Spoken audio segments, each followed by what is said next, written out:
Ada yang mengintai.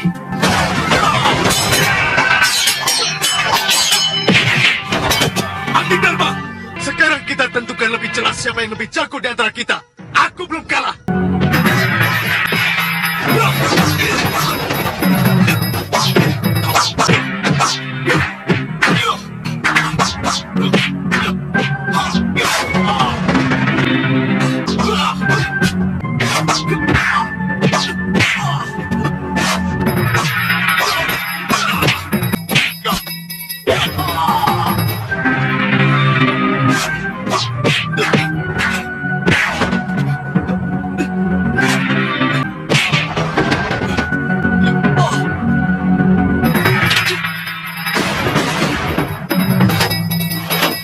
Seperti yang telah dikisahkan pada episode sebelumnya, bahwa Sudawirat terluka sangat parah ketika bertarung menantang Prabu Angling Dharma di perbatasan hutan Malwapati.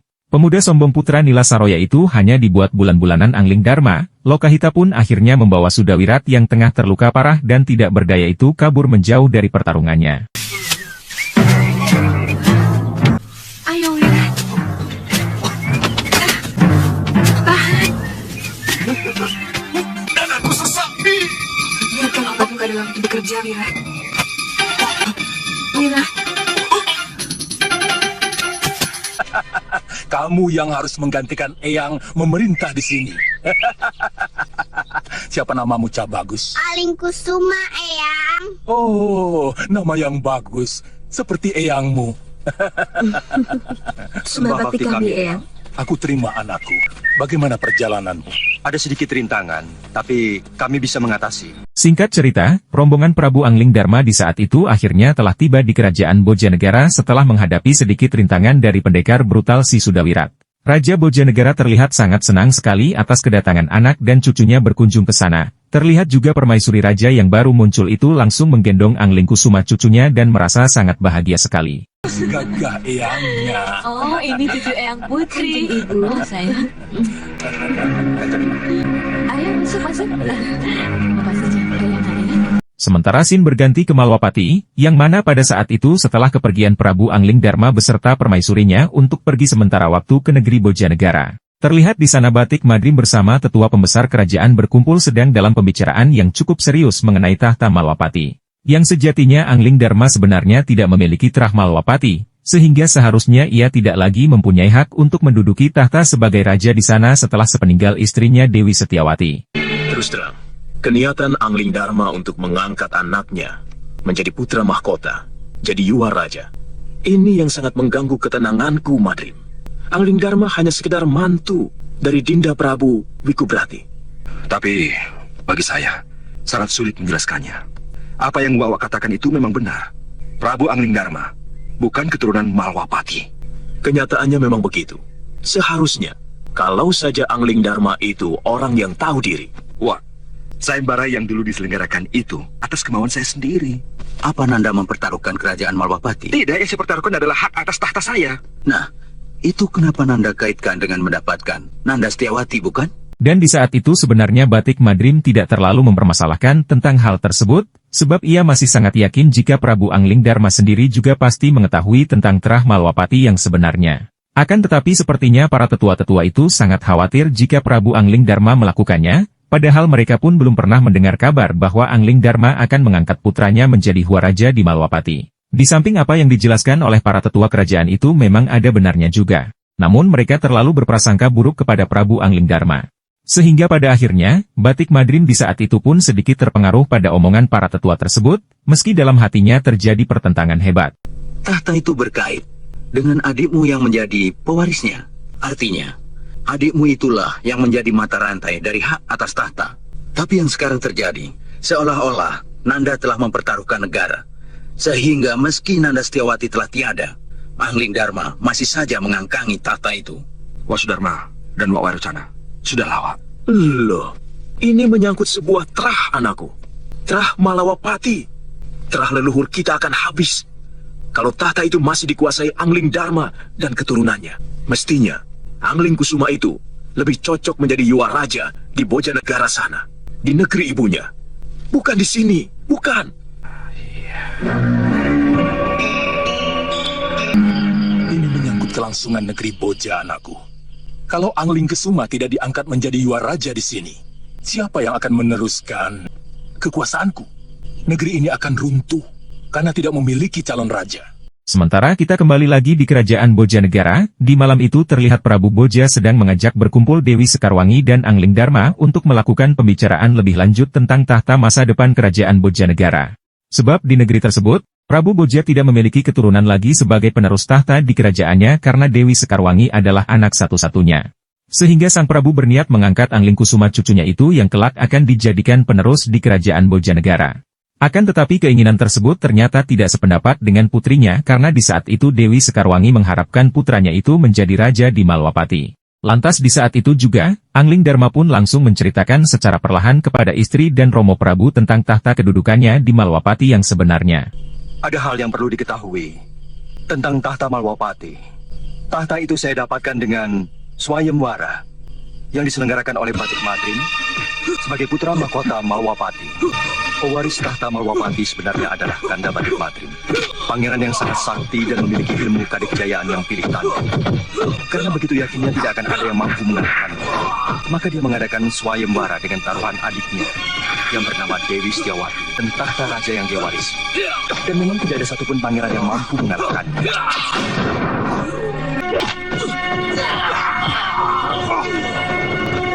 Sekarang, kalau aku beri kesempatan untuk menyelamatkan diri, tinggalkan gagang ini, atau kau bisa mati.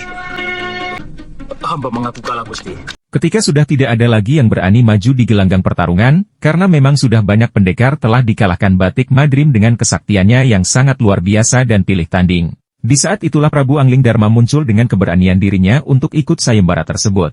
Adik Batik Madrim Dewi Setiawati itu pun langsung terpesona melihat kehadiran Angling Dharma, sosok pemuda yang terlihat gagah perkasa. Batik Madrim lantas menanyakan siapa dan dari mana asalnya. Angling Dharma pun menjawab dengan singkat namanya saja yang disebutkan tanpa menyebutkan asal-usulnya.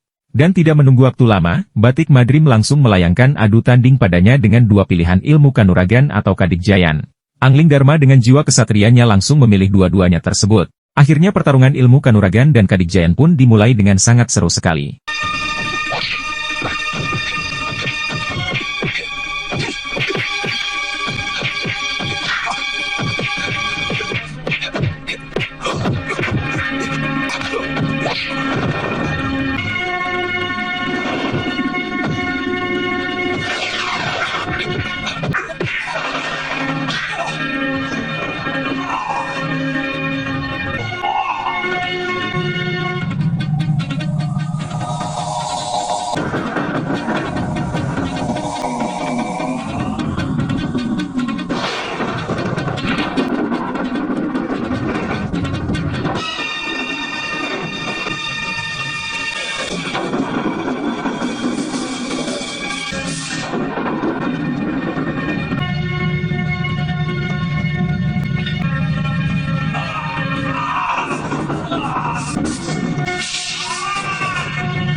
Dan pada akhirnya Batik Madrim di saat itu pun harus menerima kekalahannya dalam pertarungan tersebut, meskipun kesaktian Ajian Pamungkas sebenarnya sama-sama hebatnya. Di samping Aji Brajamusti, Batik Madrim di saat itu memang belum ada tandingannya, akan tetapi di saat itu Angling Dharma mengeluarkan ilmu terakhirnya yang bernama Meliwis Putih dan memang telah dikhususkan ketika keadaan sedang terdesak saat semua ilmu yang ia miliki telah dipergunakan.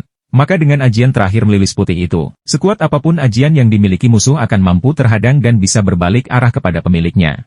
Karena sejatinya ajian Meliwis Putih adalah sebagai penetral semua ilmu yang dimiliki oleh lawan, bahkan ia bisa jatuh tak berdaya seperti yang dialami oleh Batik Madrim tersebut. Tuhan telah memenangkan sayembara ini, dan Tuhan berhak atas hadiah yang saya janjikan.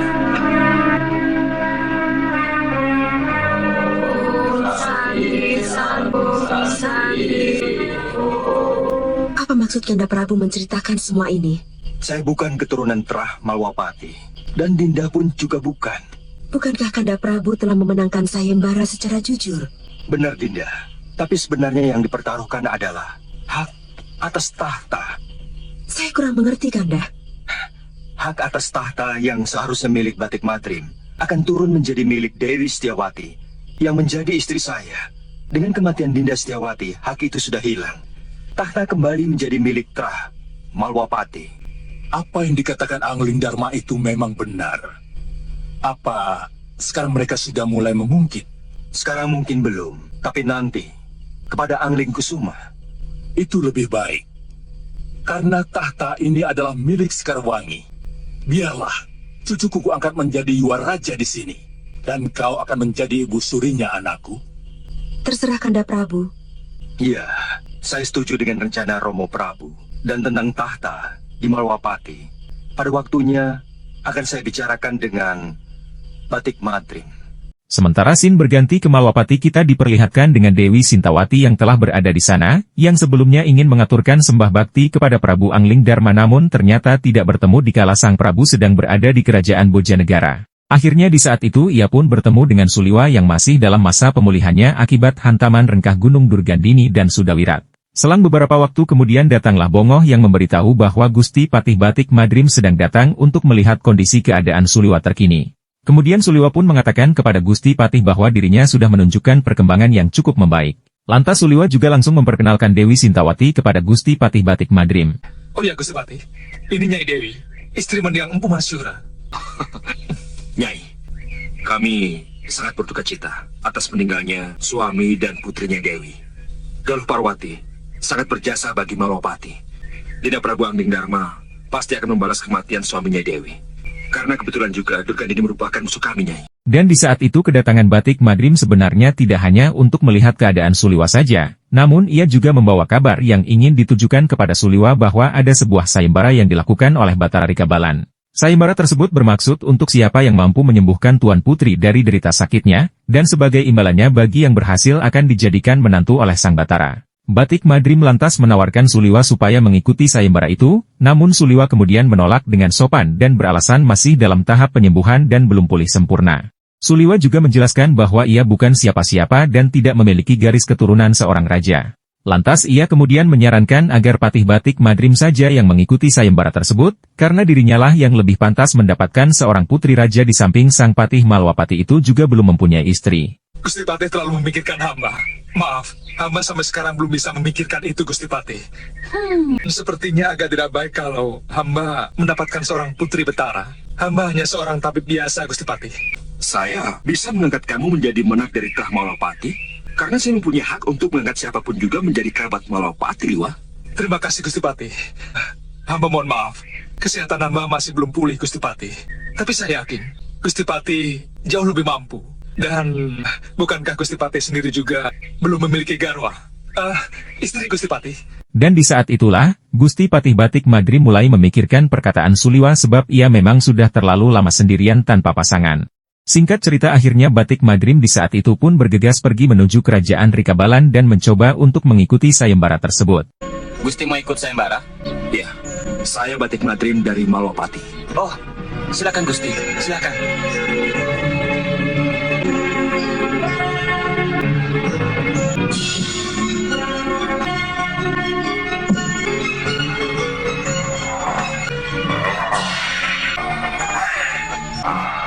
Jangan dekat. Putri, saya akan menolongmu dari penderitaan. Roh jahat yang masuk ke dalam tubuhmu akan saya usir.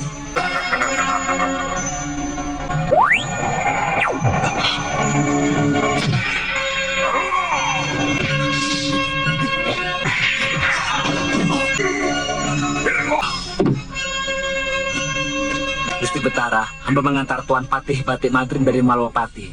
Oh, Patih berkenan mengikuti sayembara ini. Kalau hamba diperkenankan, hamba mau mencoba menolong Putri Betara. Tapi tunggu giliran, Dinda Patih. Di dalam masih ada pangeran dari Kertapati. Baik, Betara.